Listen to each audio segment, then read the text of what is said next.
Welcome to the Cardiovascular Pulse, where we dive into medical breakthroughs, leading technology, and healthy lifestyles. Join us as we empower you on your journey to a healthier and stronger you. Hi listeners, do you have visible veins in your legs? Well, that can be vein disease, and it's actually more common than you think. Today I'm here with Dr. Scott Joransen, interventional cardiologist from Cardiovascular Institute of the South in Meridian, Mississippi. Thank you for being here with us, Dr. Joransen. Hey, great to be here. Wonderful. Okay, well, let's dive in first with what is vein disease? Well, about 15% of people have venous disease, but the question is, what is a vein first? From science class, you remember arteries take the blood away from the heart and the veins bring it back. Venous disease is when the veins aren't doing their job and the blood's not getting back to the heart and it's backing up somewhere. What are some symptoms that people can look out for vein disease? I know that most of the symptoms could really be chalked down to some people could think could be very minor and nothing's going on when there's really something bigger happening. Well, minor vein disease, they're typically asymptomatic, but as it gradually gets worse, the most common complaints are heaviness in the legs and then swelling. And then some are more atypical. Some people have cramping, some people may have itching, some people may have restless legs, and then eventually develop varicose veins that pop out. Then the worst case is really bad vein disease. People can get discoloration where it's purplish or even dark brown where the blood's actually pushed out into the skin and tattoos it. And of course, the worst, it becomes where there's weeping of the skin or even ulcers that develop that won't heal. Are visible veins simply a cosmetic issue, or could that be an underlying symptom of vein disease? Well, it's definitely a symptom of vein disease. Now, a few spider veins is pretty benign. But if you see more and more of those or developing varicose veins, it's a sign of the underlying increased pressure in the venous system and vein disease getting worse.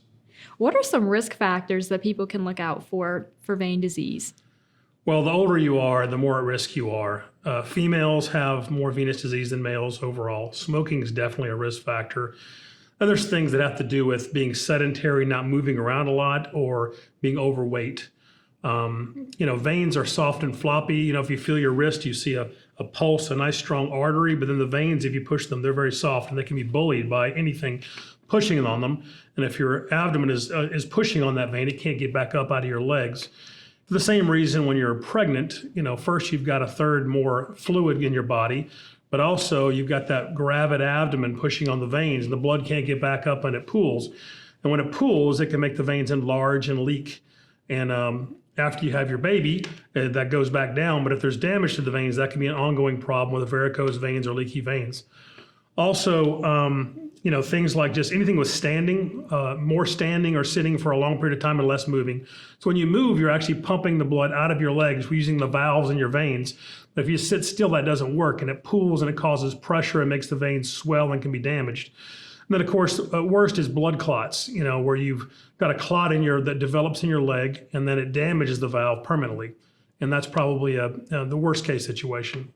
Absolutely. How can vein disease be diagnosed?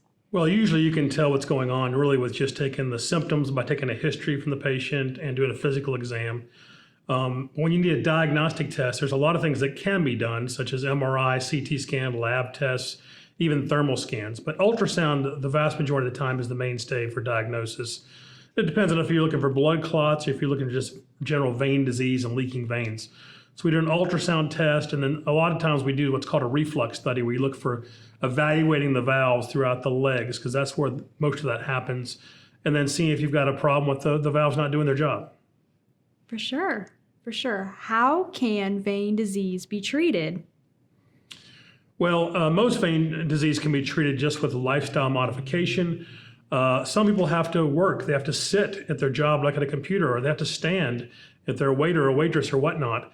So, if you can't change your job and you like your job and you just need to move your legs more, they have a lot of people can stand while they're doing their job and move their legs up and down. I think that's a good habit if you've got vein disease, propping up when you can, support hose, a compression of some kind.